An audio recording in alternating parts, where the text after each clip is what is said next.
Hubble's contentious constant. Presented by Science at NASA. Thanks to astronomer Edwin Hubble and others, scientists have known since 1929 that our universe is expanding. Its current rate of expansion is called Hubble's constant, or h-naught.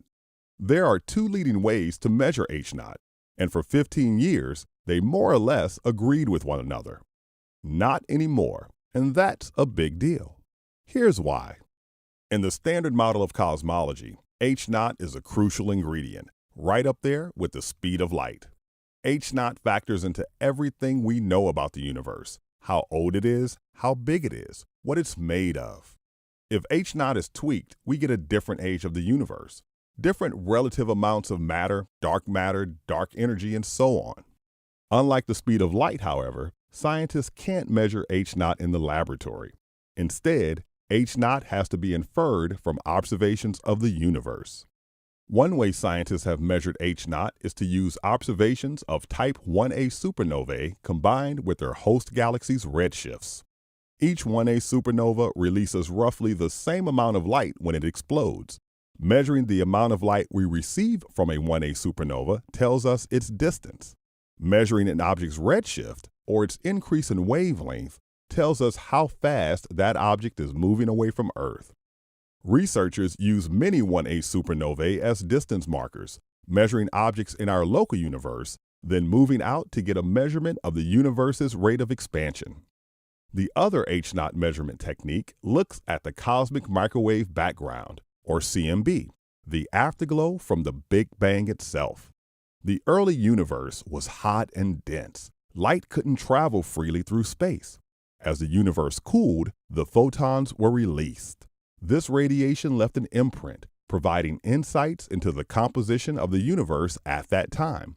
The CMB can be used to make measurements from the early universe, such as the density of dark matter and dark energy. Those measurements can be combined with the model of the evolution of the universe, allowing researchers to infer the rate of expansion of the universe, or Hubble's constant.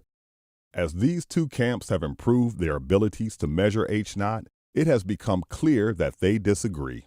A recent study using the first method yielded an 8% greater expansion rate than the second method's result.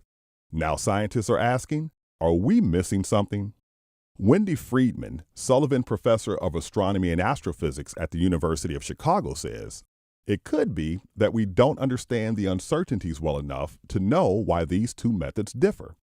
Friedman led a 2001 study using the Hubble Space Telescope to measure h-naught via the first method, and is leading a new project to measure it more accurately. Another intriguing question: is it incorrect to expect agreement in these measurements of h-naught? Maybe the standard model of cosmology, which predicts agreement, is wrong. That would send researchers on an exciting search for a new model of the cosmos. Do we really know what makes up all of the radiation in the Big Bang, wonders Friedman?